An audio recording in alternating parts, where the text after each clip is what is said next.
I just want to wish, first of all, I want to wish everybody a very happy World Oceans Day. And I know that the issue we're talking about today doesn't only impact the oceans, but it impacts water everywhere. And so I am just so grateful that you care about this issue because it matters so much to me and obviously to so many of the people that I represent. So my name is Rachel Blaney. I'm the Member of Parliament for North Island Powell River, and I've been working on this file for the last couple of years. And I want to thank, there's some people, I'm not going to name all of you because if I miss anyone, I'll feel really bad. But there are some people that are on this call that really helped guide me along the way. And so my work has accumulated to the point that I've put forward a motion 80, which is about styrofoam and aquatic infrastructure. And it was introduced in March 2023 of this year. But really, it started at the beginning by people coming to me since I was elected. It's almost been 8 years, taking me out on many beach cleanups. I've actually participated in a lot of cleanups where we see the foam everywhere. And I've actually watched people like take it in sand and try to find a way to get every piece out because, of course, as you all know, it gets so small. So I've done that work. And had folks come to me and say, we want to write a petition. We want to talk about foam, the impacts that it has, and what we want to see the government do. So we did do petitions. And what was really surprising, and we're still receiving petitions, by the way, and if you're interested, please feel free to email us and we're happy to mail you one off. If I get 30 signatures, I will read it out into the House of Commons. I was just surprised by how many people across British Columbia started to see the petition and started sending it into our office, which was really amazing to see that sort of local action happen and have such a bit broader impact. What was not so exciting was the response that we received from the government, which was basically not something we're looking at right now. And so I worked with a lot of amazing people. 2 of them are here with us today who helped us write a motion to the House of Commons.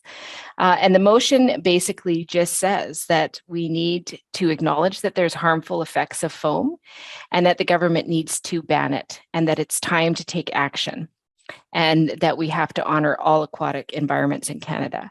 And I'm sure all of you have seen that Washington State is moving in that direction and has some active legislation, which is really exciting because sometimes if you get pressure from other places, it makes a big difference here. So the next step that we took on this journey is to have this event as well, to acknowledge World Oceans Day and to have some amazing people come and speak. So what I'm going to do is I'm going to introduce both of them to you. I'm going to give you a little bit of a bio so that you learn a bit about them. And then I'm just going to hand it over to them and let them do the amazing work of talking about their expertise so that we can all learn a little bit more. After that work is done, what we will do is I will actually ask them a few questions. Thank you very much because it was folks like yourselves that sent in a lot of questions. We did our best to put a few together. We were mindful of time. We know that people don't have an excessive amount, so we're going to try to keep it to a tight 1 hour. I will do my very best. And then we'll get them to answer those questions. And then after that, we'll wrap it up. If you are interested in learning more, please don't hesitate to email my office and we're all happy to pass on anything that you may have missed. And if there's an aspect that you want to learn more about, you want a petition, you want a copy of the motion so that you can tell people about it, you let us know. Because I'm hoping that through this advocacy and through communicating, we can really change the government from saying it's not something we're looking into a position of saying this is something that a lot of Canadians care about, and we're going to take action in reflection of that. So our 2 guest speakers today is Lilly Woodbury from Surfrider Foundation Canada. Lilly is the regional coordinator for Surfrider Foundation Canada, which is a nonprofit organization dedicated to the protection and enjoyment of the ocean, beaches, and waves. In her role, she works with the Surfrider Network on initiatives focused on coastal and marine protection and regeneration, including ending plastic pollution and shifting to a circular economy. Lilly won Starfish Canada's top 25 environmentalists under 25 in 2018 for her efforts and is currently completing a master's degree at the University of Victoria School of Environmental Studies. So impressive. I'm just a member of Parliament, so I'm so happy that you're here today. Our second guest speaker is Chloe Dubois. She is the co-founder of the Ocean Legacy Foundation.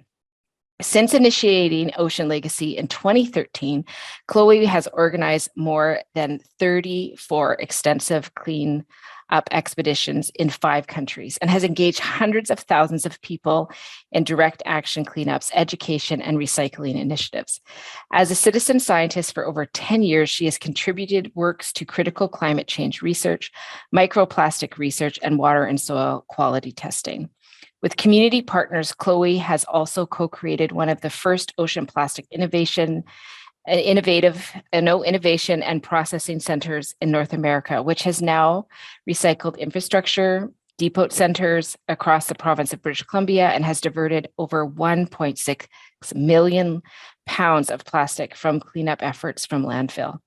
In 2022, Ocean Legacy was selected as one of the 11 winners of the Corellis, formerly known as CEO Venture competition. So, thank you both for being here. Thank you for taking time out of your valuable work life to just share and educate people. We really appreciate you doing that. And I'm going to pass it over to our first speaker, Lilly Woodbury, and let you show us what you have. Thank you. Awesome. Thank you so much for that great introduction, Rachel. And thank you all for being here today. Happy World Oceans Day. And I will share my screen and get this all set up for us.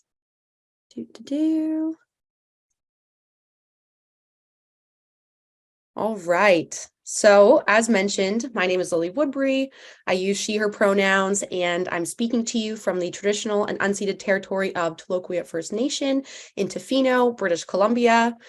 And as mentioned, I do a few different things as it relates to ocean and coastal conservation. I'm currently finishing my master's degree at the University of Victoria's School of Environmental Studies, and I'm studying Indigenous governance and blue carbon ecosystems in partnership with Tloquia First Nation. And if you're unfamiliar, blue carbon is the carbon stored in coastal ecosystems. So that includes eelgrass, salt marsh, kelp forests, which is a cool topic, but not why I'm here today. I also work for Surfrider Foundation Canada, which is who I'm here representing. And our mission is the protection and enjoyment of the ocean, beaches, and waves for all people. And for the last 15 years in British Columbia, we've been really focused on clean water, ocean protection, coastal preservation, clean water, beach access, and of course, plastic pollution. A majority of our work has been focused on the latter, especially because plastic pollution, it was really a massive gap in Canada's environmental, legal, regulatory, and policy landscape when I first started out with the organization in 2016. In fact, in 2016, I had just recently graduated from the University of Toronto, where I did my undergraduate degree in environmental studies, and not one course talked about plastic pollution, which seems absurd now because I imagine every environmental program around the world probably talks about plastic pollution at some point in time. And also, since 2016, the amount of awareness on this issue has grown so much. And really, we need to keep this incredible momentum going from this societal shift. So in those earlier days of joining, one of our biggest focuses was on single-use plastics, especially as I was working with the Surfrider Pacific Rim chapter in the time. So we have 3 different chapters in Victoria, Vancouver, and here, Tofino and Ucluelet. And so I started managing that chapter. And of course, they're working in Tofino and Ucluelet, which are these big tourism destinations. And, 2016 and prior to that, it was really like a carnival in the 1950s. Everything was plastic, straws, bags, cutlery, containers, coffee cups, you name it. And it was very obvious through the ditches, on the beaches, everything under the sun. So, of course, it made a lot of sense for us to work on this issue first. It was relevant. Local governments have authority to do something about it. It's also a really great entry point for folks to get involved in activism because single-use plastics are very tangible to us, and it's something that we can address in our lifestyles and also work to make systemic change on. And the solution is also quite straightforward. Single-use plastic bans are, seemingly pretty easy, or so we thought anyways. So Tofino and Ucluelet became the first towns to ban plastic straws and cutlery in Canada, which I was part of leading those campaigns. And we used those victories alongside banning plastic bags and polystyrene takeaway containers to galvanize action on the provincial and federal levels. So, alongside other organizations, including Ocean Legacy Foundation, we were able to lobby the provincial government for the Clean BC Plastics Action Plan, and of course, also support MP Gord Johns with Motion 151, which was unanimously passed in the House of Commons in 2018.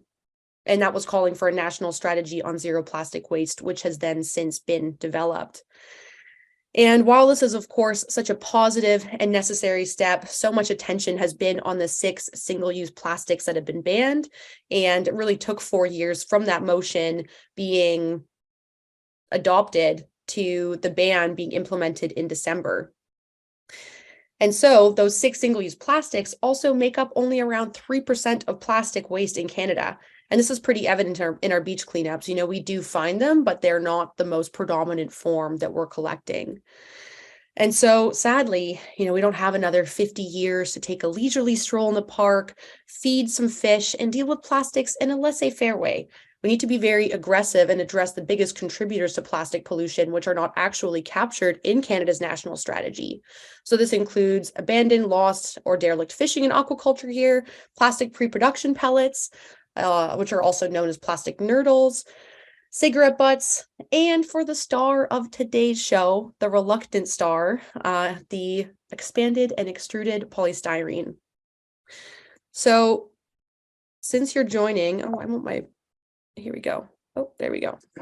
So since you're joining this event, you're likely somewhat familiar with expanded polystyrene, which I'll call EPS, and extruded polystyrene, XPS. But to give a brief history, polystyrene was discovered by chemists in the 1800s, but it didn't become commercially developed until the 1930s.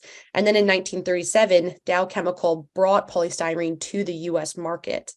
And so most of us were all very familiar with that trademarked name that Dow has for polystyrene, which is called styrofoam. So expanded polystyrene and extruded polystyrene, both of which are covered in Motion 80, are both types of foam made from polystyrene, but they differ in their manufacturing processes and physical properties, as you can see in these 2 photos. So for extruded polystyrene in the left screen here, it's made by melting polystyrene resin and mixing it with additives. That mixture is then extruded through a die, forming this continuous sheet. And then the sheet is then cooled and cut into boards of different thicknesses. So XPS has this higher density, and when we find it on the beach, it's often all crumpled up into different sizes and jagged shapes, and it can be pink or blue like you're seeing in the dock with that blue foam. Whereas in the right screen with expanded polystyrene, EPS is created by expanding these tiny little polystyrene beads using steam called a blowing agent. The beads are heated, causing them to expand and fuse together, forming a cellular structure with closed cells. So the resulting foam blocks can then be used and cut into all different shapes and sizes for different applications. And unlike XPS, EPS is 98% air and is characterized by having all of those little tiny spherical beads made into one big mass. So when we find this on the beach, you are just running around, picking up these tiny little balls, going crazier by the moment. So as you can see in both of these images, EPS and XPS are both used in aquatic infrastructure. We find both materials across coastlines in British Columbia and around Canada. And obviously both are horrendous and demoralizing to clean up. So there's also this rise in apocalyptic media, and EPS XPS would make an incredible villain of the genre, which if someone decides to run with this idea, you heard it here first, folks. And so from our local and remote shoreline cleanups in Canada, EPS and XPS comprise around 40 to 70% of the material that Surfrider Foundation Canada collects from shorelines by volume. And polystyrene pollution, it's not this accident like a shipping spill or ineffective waste management systems. It's intentionally used for 80% of aquatic infrastructure in British Columbia. And this is a similar story that plays out across Canada with docks, marinas, and aquaculture operations. And, you know, this makes sense as 80%, or sorry, this makes sense as Flotation devices in aquatic infrastructure like docks and rafts have been identified as that leading cause of pollution on the BC coastline. And so for us at Surfrider, it's made sense to shift and really work on this pollutant that is one of the largest ones that we're finding on coastlines. And this is why we're now campaigning on this issue and supporting Rachel Blaney with Motion 80, which is calling for the ban on expanded and extruded polystyrene in aquatic infrastructure across Canada, which I'll discuss that call to action more at the end. So since polystyrene is the star of this virtual extravaganza, let's put it on center stage and really put the spotlight on it and examine it from a few different angles. So since it's World Oceans Day, let's look at polystyrene from the ocean angle. Of course, polystyrene is a form of plastic. It doesn't biodegrade, it accumulates in the marine environment and obviously leaches toxins into these ecosystems. When left in or lost in the marine environment, polystyrene may be ingested by marine mammals, birds, fish. It literally looks like fish food when it is floating around mixed in with seaweeds and kelps. As you can see in the photos here, it's got this foamy looking cesspool, and to some unknowing creature, this looks like a snack. So there's also evidence that suggests marine organisms ingesting polystyrene may be subject to neurotoxic effects and decreased reproductivity from ingesting polystyrene. Of course, this is not all of the impacts to the ocean. There are many more that are connected to human health, the climate, and environmental justice systems, and this impedes people's abilities to participate in ocean regeneration, which we will discuss next. So first, let's look at it from the human health perspective. So it's no surprise that obviously plastic is ubiquitous. We know it's in the oceans. As I just said, in marine life, it's burned and lives in as gas in the atmosphere. It's also on the moon. There's around 2,000 plastic trash bags filled with waste on the moon, which is disgusting. It's in the soils, and now we also know that it's in human bloodstream.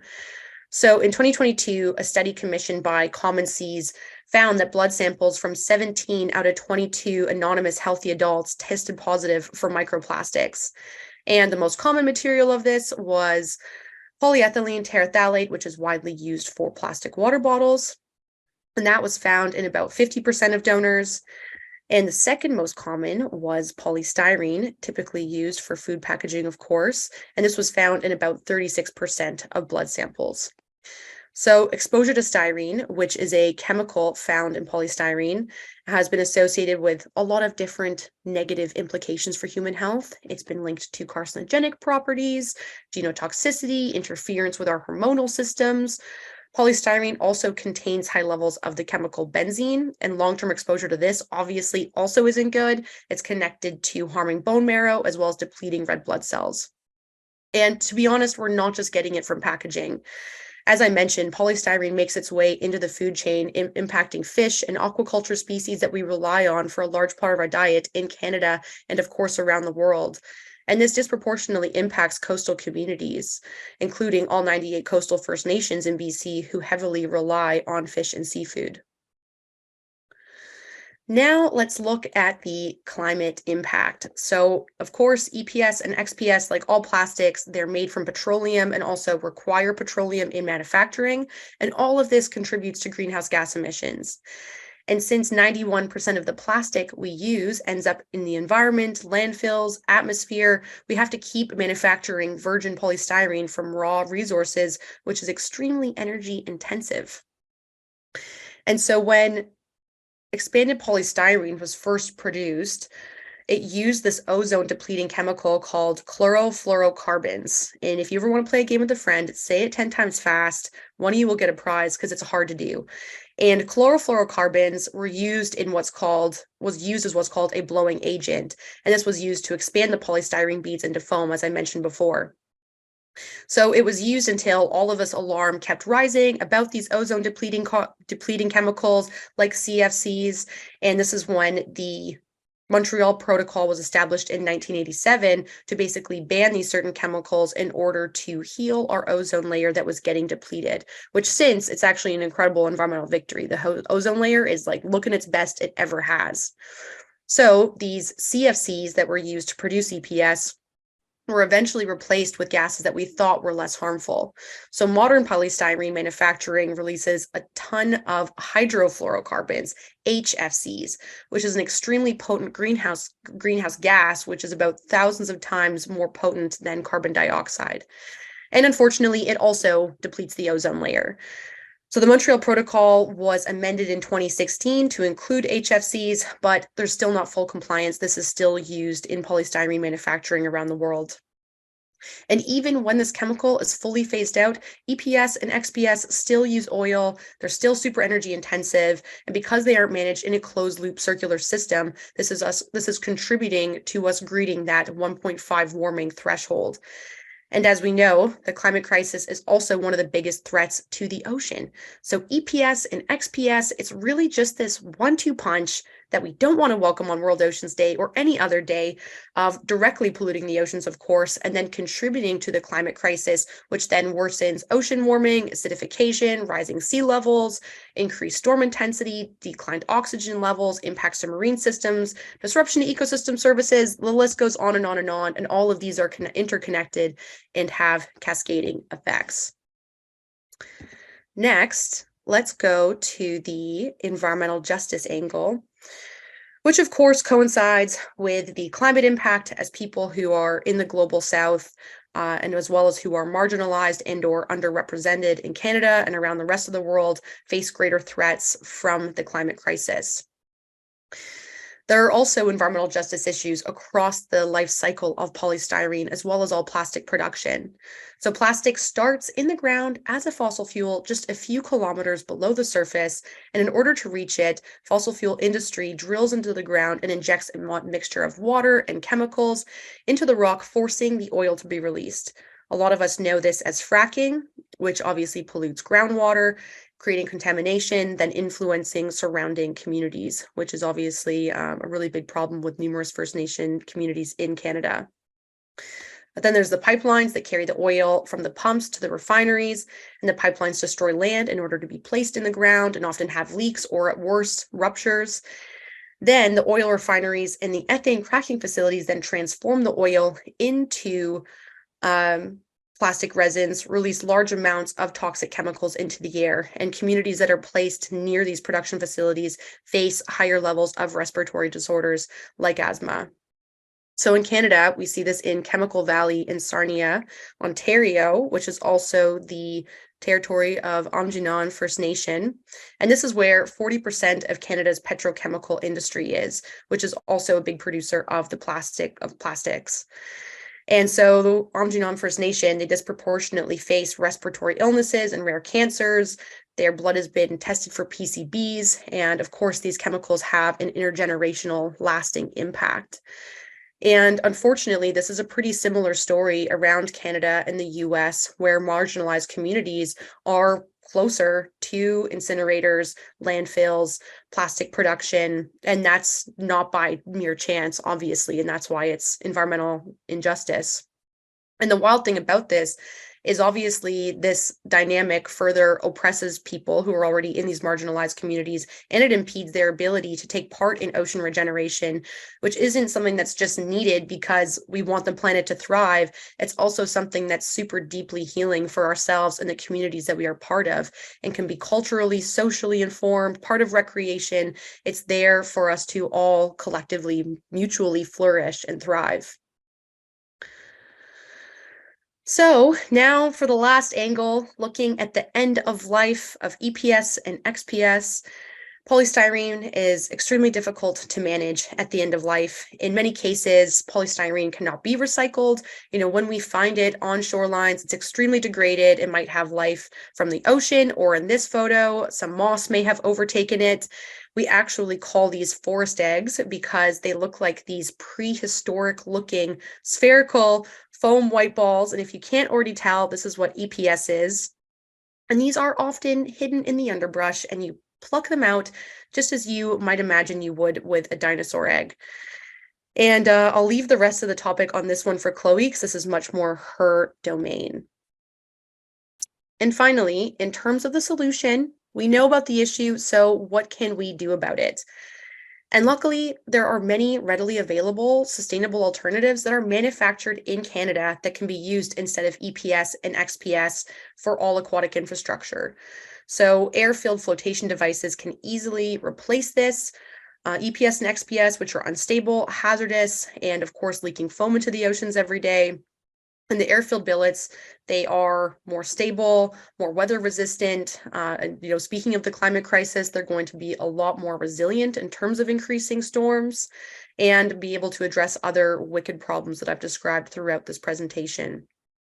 And recently, this is a dock that's on Wanachis-Hilthuis in Tloquet territory. We partnered with Tloquet Tribal Parks to replace their foam dock. They had open foam floats and replaced this with air-filled billets just last year. We've also replaced a dock in District of Tofino, and these docks are looking amazing, and we're not finding a slurry of white EPS balls around them every single day. So the solution is there.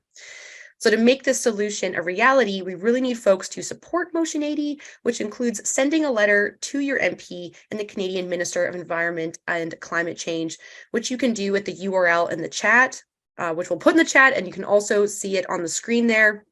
And it literally takes just a minute to send that letter to your MP. I think right now there's just 3 MPs who have seconded the motion, and we need a whole lot more to get behind this. And as mentioned, Motion 80, it has 2 really important features. First, it's calling for the ban on the use of EPS and XPS in the construction of floating structures in aquatic environment, encased or not, under the Canadian Environmental Protection Act. And second, to establish an action plan to phase out all legacy EPS and XPS floating structures across all aquatic infrastructure in Canada, which is the really important part because there's so many docks that are just leaking every day. And this is what actually makes this motion a lot more progressive, because Washington, they have this new bill, but they're not actually doing anything about the legacy docks that are there right now. Additionally, the federal government already acknowledges the solution and have implemented this solution to polystyrene floats. So Fisheries and Oceans Canada, they established a retrofitting program for some of their infrastructure, replacing the foam with air-filled billets. So they know about it, they've already done it. There's no reason we can't be scaling this across the country. So throughout this presentation, I have sought to paint a picture of the horrendous polystyrene crisis and why we really need to focus on this as a dominant form of pollution. There's a lot of issues facing the ocean, and solving this one will make a massive, intangible difference for the oceans, humanity, and the planet at large. And the only way this has ever really worked is the public coming together and demanding change from the government. So the more that we make our voices heard, the more that they will understand that this is a priority that's not going away. So the one thing we've all learned about polystyrene is that it has an intense amount of tenacity and it's hard to get rid of. And we're going to match that same energy to turn off the tap to EPS and XPS. Thank you so much. Well, and thank you. That was so fantastic. And I'm going to hand it over to Chloe, and we'll talk more soon. Thank you, Chloe.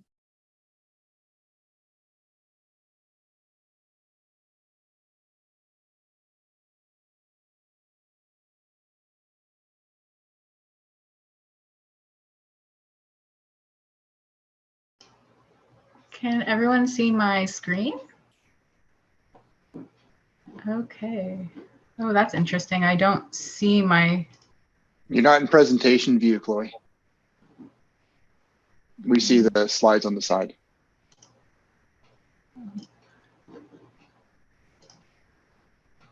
There we go. Okay. Is that okay? Excellent. Awesome. Thank you so much, Lily, for that presentation. You did such a great job, knocked it out of the park as usual. I'm like, I have to go after that. But it's all good. Thank you. Good evening, everyone. My name is Chloe Dubois. I use the pronouns she and her, and I'm talking with you from our facility this evening in the unceded territories of the Musqueam First Nation here in Steveston, British Columbia. I am a third-generation settler and have European ancestry from Italy and Ireland. And I have now been working in the nonprofit sector for about 20 years. I first started when I was about 18 years old, joining the Katimavik Leadership Program, where I got to travel and work with nonprofits across Canada. I hold a master's now in international studies from Simon Fraser University, and I work very closely within the restoration and circular economy sectors with an undergraduate degree in environment and resource management from the University of Waterloo.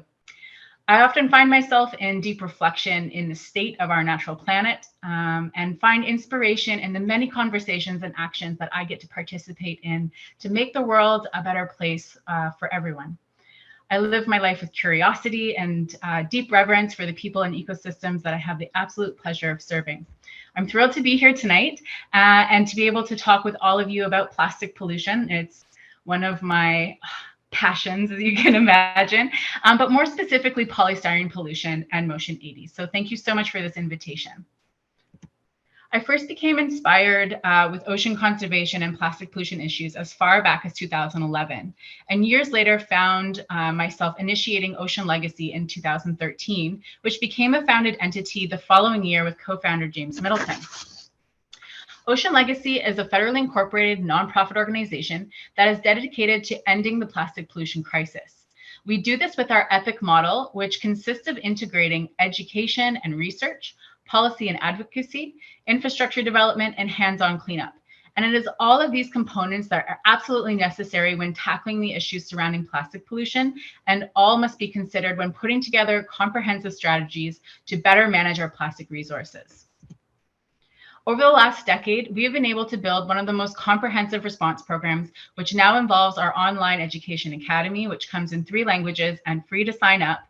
Our marine plastics-based processing facility, which now has built the only substantial nylon processor along the West Coast, which today was the first day we produced our first pellets. So really exciting to see this come along over so many years.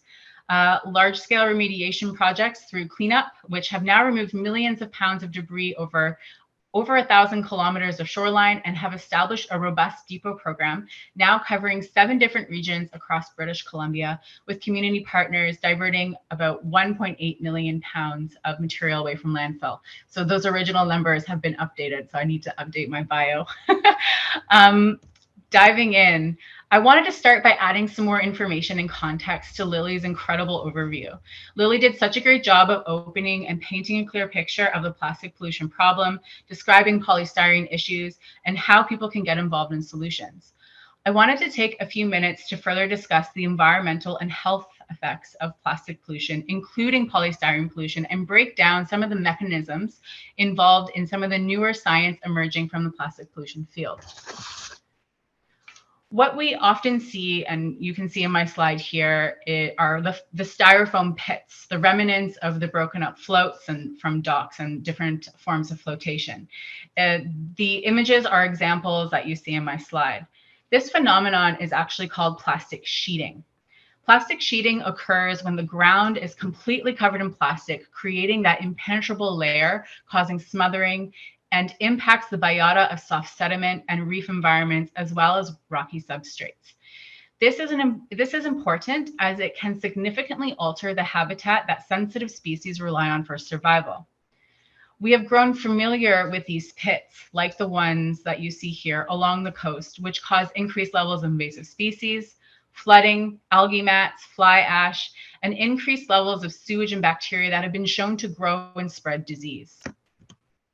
Lilly also mentioned some human and health effects, and I wanted to show a few pictures to help really explain the mechanics of how nano and microplastics can move around the body once inhaled or ingested. So this isn't common knowledge, so I just wanted to highlight this just so everyone has a bit of background. So I'll be talking about microplastic pollution, and this does include polystyrene microplastic particles. So this first image you see here in the slide is an image of a stomach and its lining. Microplastic pollution, once in the gut, can actually has the ability to work its way through the stomach lining between the follicles and become carried into your lymph node through the lymph vessels. Alternatively, plastics enter the body through inhalation. Once in the lung, these particles also have the ability to work their way through the lung's mucus liner and enter into your body's blood circulation. So this is how plastics enter human blood and enter into your body's circulation and into your lymphatic system. Currently, there are an incredible amount of health studies underway to better understand the longer term implications of what I'm explaining here. Lilly did a great job with some of the health effects from her presentation from this pollution, but there needs to be more science explored to better understand really the full implications of the subject. When you are doing cleanups, especially in these foam pits, even walking through them, it is absolutely critical that you protect your body and respiratory system against this pollution. Preventative measures like Motion 80 are critical to ensuring that polystyrene pollution can begin to decrease in our natural environment. I also wanted to highlight the carbon and plastic relationship or correlation. Plastic pollution causes the loss of biodiversity. It contributes to global carbon emissions. It transports persistent organic pollutants.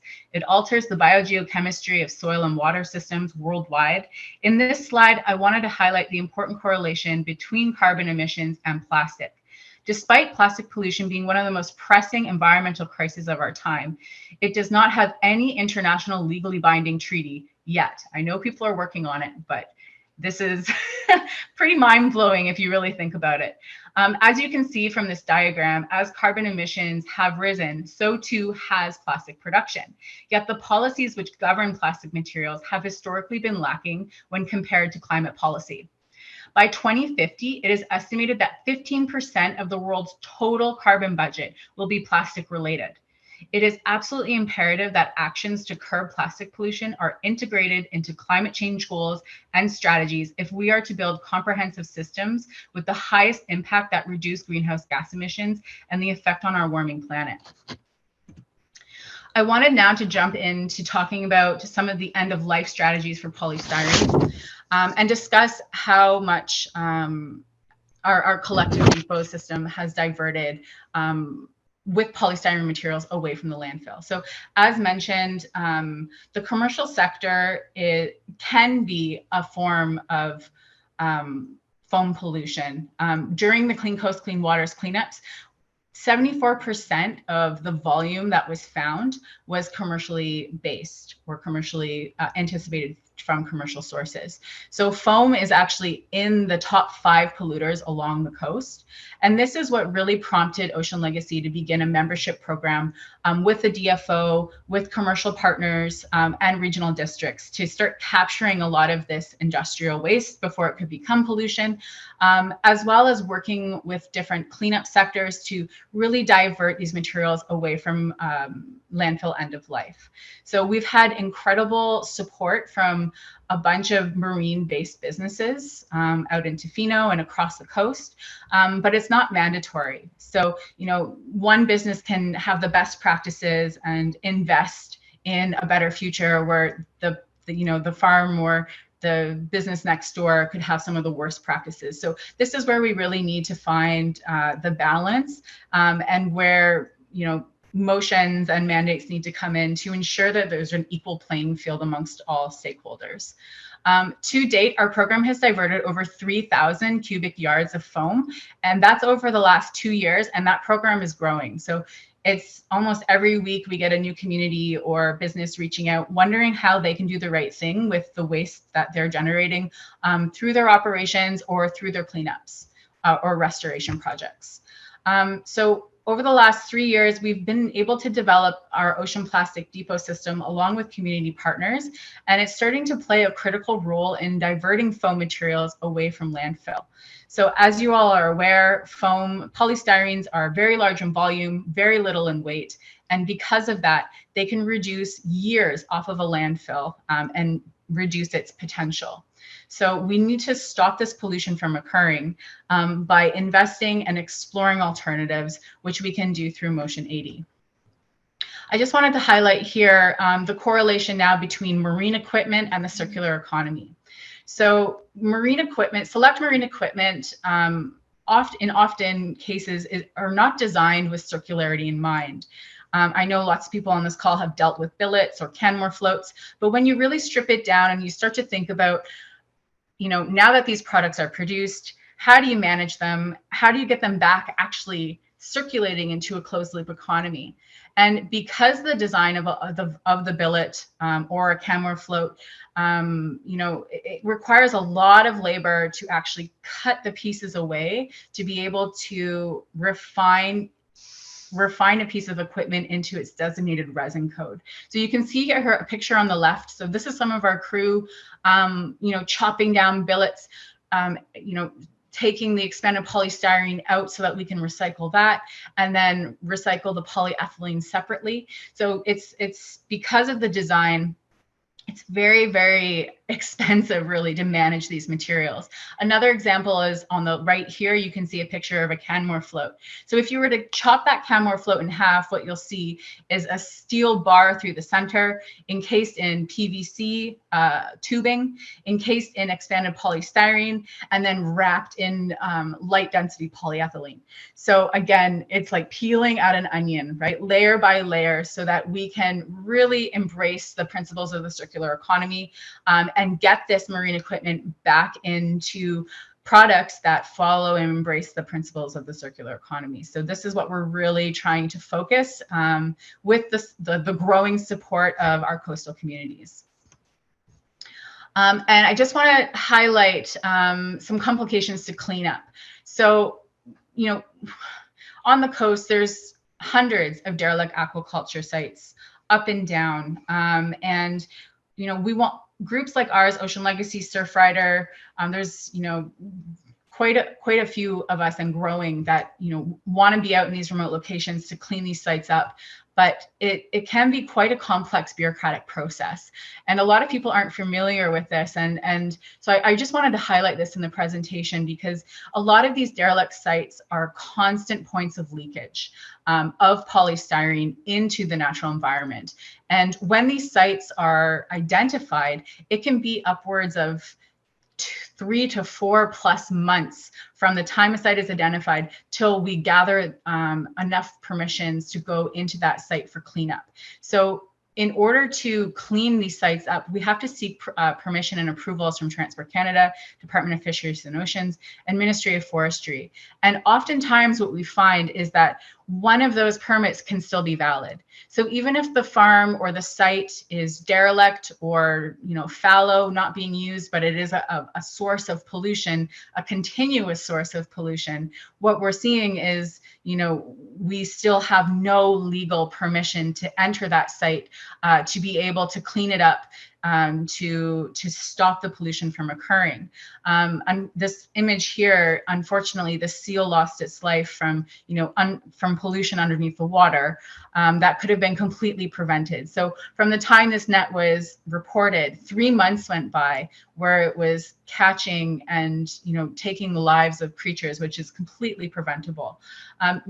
If we don't go through this bureaucratic process, then what ends up happening is that there could be legal implications for the nonprofit groups that are trying to do a good thing. So once gear is taken from the site, it can then be reported as stolen and result in ramifications that are much broader and more impactful in scale from trying to do these types of cleanups, to remove polystyrene, to remove some of these derelict pieces of equipment. So I wanted to highlight that because I feel like that also needs to be a part of the strategy to be able to streamline efficiencies between governmental departments. This image was provided by Let's Talk Trash. So this is just another example of a lease site that is, leaking constant. You can see the millions of particles here that are entering into the natural environment, an aquatic environment.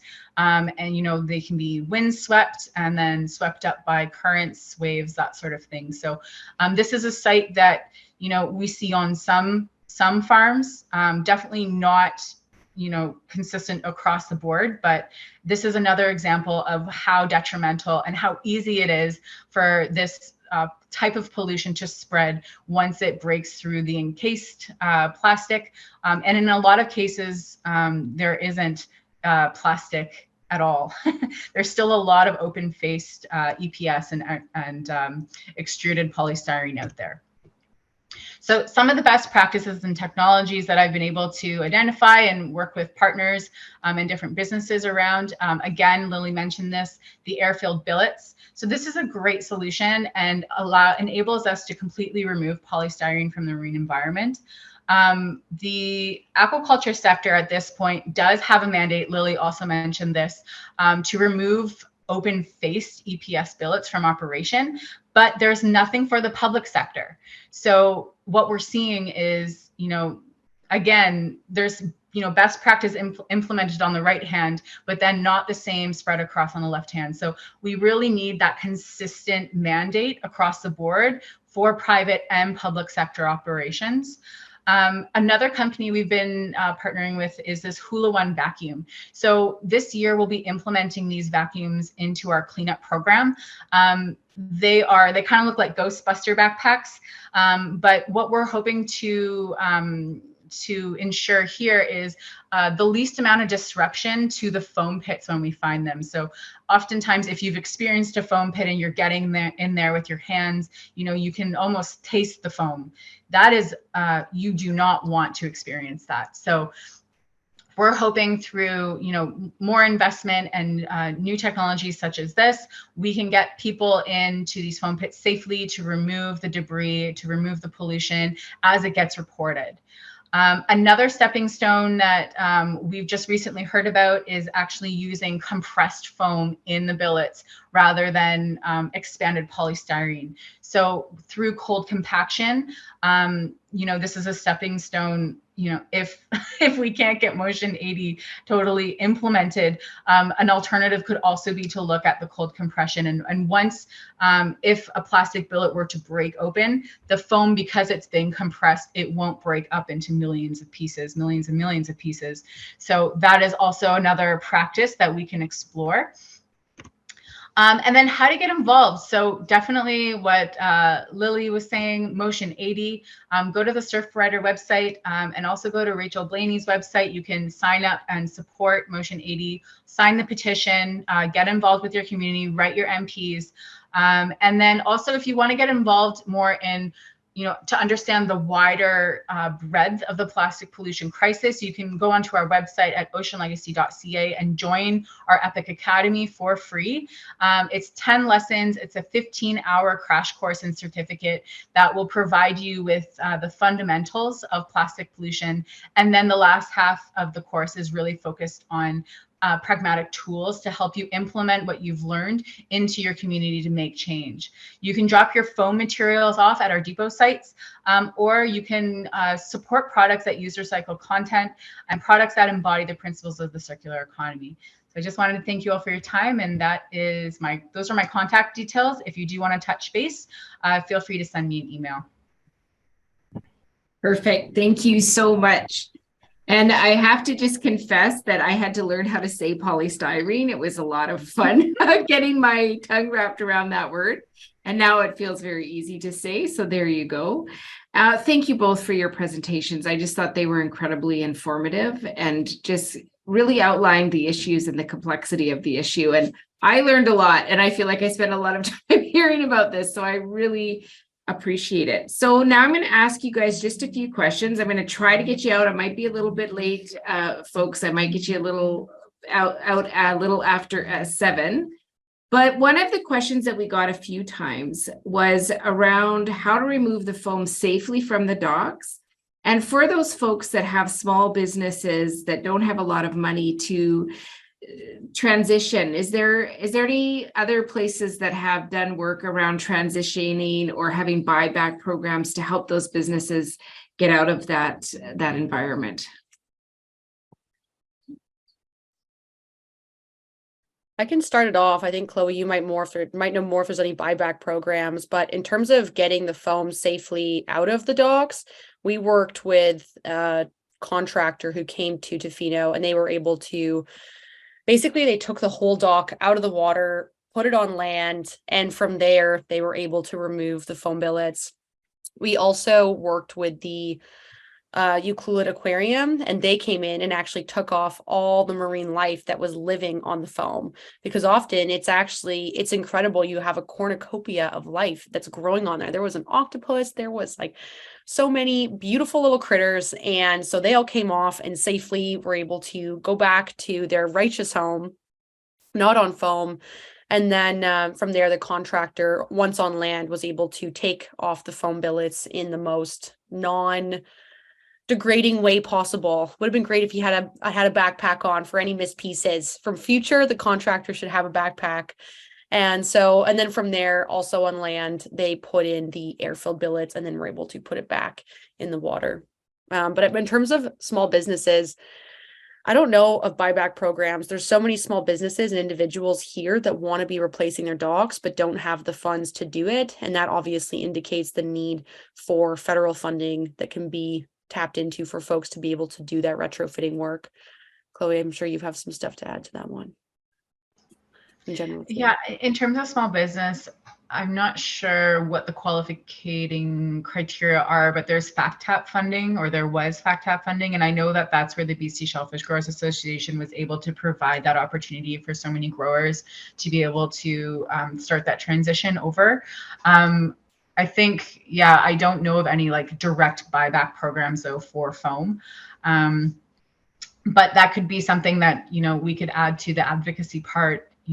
Along with the motion, there needs to be some kind of incentivized means in which to provide that good work to happen. So, well, thank you for that. And I think it is an important conversation. And as these things unroll, like you can see the complexity of them and how important they are, but is not the sea life and the water life just as important? And it's about where our values are. So I agree with that. And I will do some more work on that for sure. Thank you for that. So the second question that we got a lot of is, if somebody is interested in volunteering, what is the best way to get connected to your organizations and what are the requirements? And I will say that we have several in our riding that do some tremendous work, and we're happy if you email us, we'll be happy to send you on to the right people for the correct region. Because it is important, the requirements of learning how to actually do this work. So I'll leave it to you guys. Chloe, you want to start off? Yeah, okay. If you go onto our website, you can apply to be a volunteer online. And we do host, pre-COVID, we had a lot more volunteer activities going on. And then once COVID happened, that kind of petered off. So we're just starting to get back into that, but it really depends on what your interests are. If you want to learn about circular economy or come to the facility and learn, how we actually take apart marine equipment and how we recirculate that, you can make an appointment by calling our office. The phone number is 604-214-3591 and ask for Josh. He will be answering the phone for you, and you can definitely make an appointment to come in. Or if you're interested in a cleanup, you can email us at info@oceanlegacy.ca. And depending on where you are, we work, with Surfrider and a lot of different organizations around the coast. We also organize our own cleanup operations, but we can definitely connect you with hopefully a group of where you're located to really help you get out in the field. Because I think that getting out in the field onto a cleanup is one of the best tools to help you really connect to the environment, see the impact firsthand, and then you can take that experience and ripple that out into your community. So definitely get in touch, and I'll pass it over to Lilly. Yeah, so we have a similar narrative, and I'll drop our volunteer page in the chat. So Surfrider, we're actually a volunteer-based organization. It's been volunteer-based since it began in 1983 in California. And it's continuing on that way. I'm very blessed that I get to be a staff and work with such an incredible team of volunteers who inspire me all the time. And so similarly, you can apply through the website. We do cleanups around Vancouver Island, in the Vancouver area, also now in Halifax. And then we also support people in doing pop-up cleanups around the country as well now, which is really exciting. And as Chloe said, one of the most powerful ways to get really connected to the issue and never want to use a form of plastic again and take systemic action. We are, though, an advocacy-based organization. So as much as we do cleanups, we're really focused on campaigning. And so, for instance, that's why we're working on Motion 80 right now and campaigning for that. All of our chapters, they have different campaigns they're working on, and those are all working to get coastal victories, which are decisions made by governing bodies that are going to benefit the ocean, beaches, waves, coastal ocean communities. And so if people want to volunteer, but maybe they can't get on the coastline, or they're not able to get involved in cleanups, we have tons of other ways that folks can support the work, whether you love graphic design or websites or strategic planning or admin operations. Like, no matter what you love, singing, dancing. We had a dancer do a workshop with us, Gurdeep Pander. I'm sure maybe you're familiar with him. I think, Chloe, you've met him. Rachel, you're saying yes. So no matter what you love, there's definitely a way that we can bring you into the Surfrider family fold. So I had the website there, and give us a shout. Excellent. It's amazing. I will always encourage dancing to be included in all the things Right? that you do. It just brings so much joy. Agreed. So, I've been a part of a lot of cleanups in the riding, and I'm often just really inspired locally by what people are doing to actually figure this out. And you learn so much from going around, and I now know where receiving beaches are, where the tides send a lot of the plastic and debris to the particular areas of the riding. It's pretty profound. So the next question is, when you are removing plastics, where do you take what you collect, and is there a limited space? What are the issues, needs with removing to depots and to landfill areas? Should I go for it, Lily? Okay. If you're interested in using the depots, we have depot coordinators at each one of our sites. So we've got depots in Ucluelet, Cumberland, 7 Mile Landfill, Powell River, Richmond, as well as we're starting to work on opening some services up in Port Edward. So we're hoping to really be in these centralized locations that are close enough to industry as well as cleanup activities, which helps us consolidate materials in one central place to hopefully save on transportation costs. If your load of material is a full truckload, what we'll probably do is have you ship that to our facility directly, rather than take it to a depot, just to reduce the amount of times that material is handled. So again, reach out to our office. I'm going to put the phone number in the chat here. And then we can also send you our sorting guide. So over the last few years, we've created a number of guides to help community members and industry engage with the program. So we've got a sorting guide as well as a packing guide. And then each depot has a coordinator that you can reach out to directly, which helps capture that data when it comes through the depots, so we can understand what kinds of volumes, composition of materials, that sort of thing, as well as usership. So, public versus industry, where do we need to start focusing more of our energy, that sort of thing. So there's a lot of ways you can get involved, and definitely use the depots. Yeah. Definitely do that. And then the last question, and then we'll be able to wrap it up, is just what would the impact of banning foam do and have on the removal process? Like, what this motion, if it was magically passed tomorrow, what would that mean for removing the removal process, sorry. I'm on Ottawa time, I apologize, everybody. I can start it. I know, Chloe, you'll have a lot to say, but as Chloe and I have both mentioned, like, in order to turn the tap off to this issue, we need Motion 80 to be successful. We need this upstream intervention.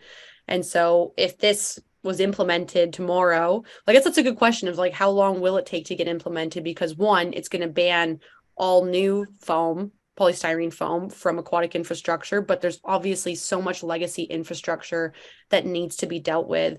And of course, as Chloe mentioned, there's some really big hurdles in terms of dealing with some of that infrastructure that's derelict and has legal issues around removing it. So I think as we continue down this pathway, thinking about how that's going to be implemented over what kind of time frame, because as I mentioned before, like, we don't have decades.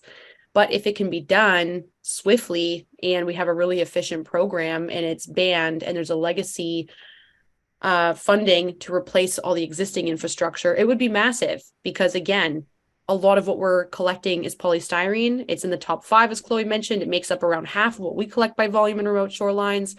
And so since most of that's coming from aquatic infrastructure, it would be a massive tangible difference. And we wouldn't need to keep spending so much time and energy on cleanups, because the whole point is to make the cleanups obsolete and not be doing it. I think in my opinion, it's going to need to be phased. So if it happened tomorrow, I mean, I don't think it honestly could happen tomorrow. I think there's a lot of steps that need to be thought through, especially once you remove the foam. Where's all that foam going to go? And are recyclers actually in a position of receiving that foam? So, and the investment in, like how Lilly was explaining, like the entire dock had to be removed, landed, and then put back in the water. So, I think there's some really serious questions and strategy that need to be worked out around it. But I think the impact would be enormous. Removing polystyrene from the marine environment would then begin to remove any new sources, hopefully, of EPS entering back into the aquatic ecosystem. So there's just so decades and decades, generations worth of legacy equipment and sites out there that we're really, need to come up with a very comprehensive strategy in order to be able to fully embrace what that ban could entail. So. Well, thank you for that. I hate to close because I bet everybody has a million questions, but please don't hesitate. You have their contact information. Please send your questions. Please look at their websites and sign up. I think this is so important that we take action and that we do what we can, whether it's dancing or it's actually getting out on the beach or doing those other things. Like I've spent a lot of years in the nonprofit sector. Having volunteers who are willing to do anything and they're really focused on the particular thing they love makes such an incredible difference. So I really hope that you check them out and see what you can do.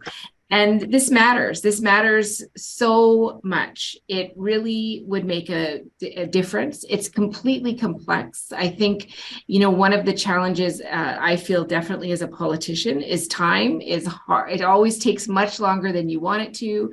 And the more that you go into the nuance, the more complex it becomes. And so being a legislator, figuring out how to move these things forward really takes time. So I want to thank both of you because you helped me understand this. I want to thank all the folks that are on this call that helped me understand this in a more proactive way of the next steps that we needed to take. I encourage you all to please join in with the Surfrider letter campaign. Let MPs know. I'm happy if you all send it to me, but if you can send it to other folks, that would be fantastic as well.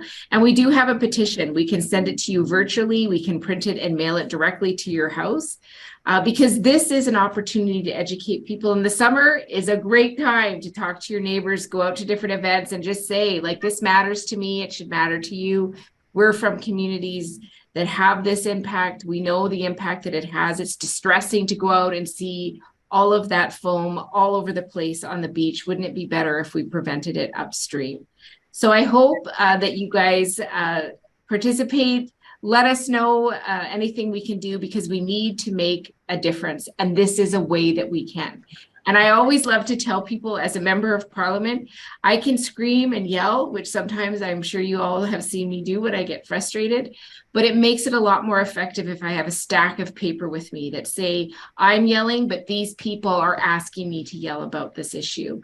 So please never think that when you step up to write a letter, when you step up to do a petition, that it doesn't matter. It's frustrating and it's hard and it's often repetitious, but it does make a difference because once you start to make those folks feel uncomfortable, you see that they start moving. And we're doing that. We're doing that because we're seeing the growth of this issue. We're seeing more awareness. But if people don't know, they're not going to make the change.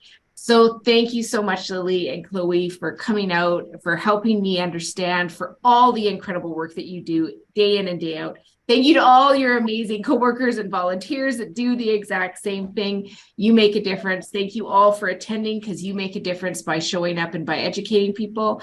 We have recorded this, so we will send it out to you. Share it with people that you know will also care. And I have to say in closing how inspiring it has been for me in this role, how many people across the riding have just got a hold of us and said, this is awesome. And how many people from across Canada have said, yes, we need to do this. So I'll keep pushing, you keep pushing, and we will get some success. Awesome. So thank you, everyone. And I release you 4 minutes late. Take care. Thank you. Thank you. Thank you so much. Have a Thank great you, night. everybody. Have Bye, a great everyone. evening. Bye. Take care.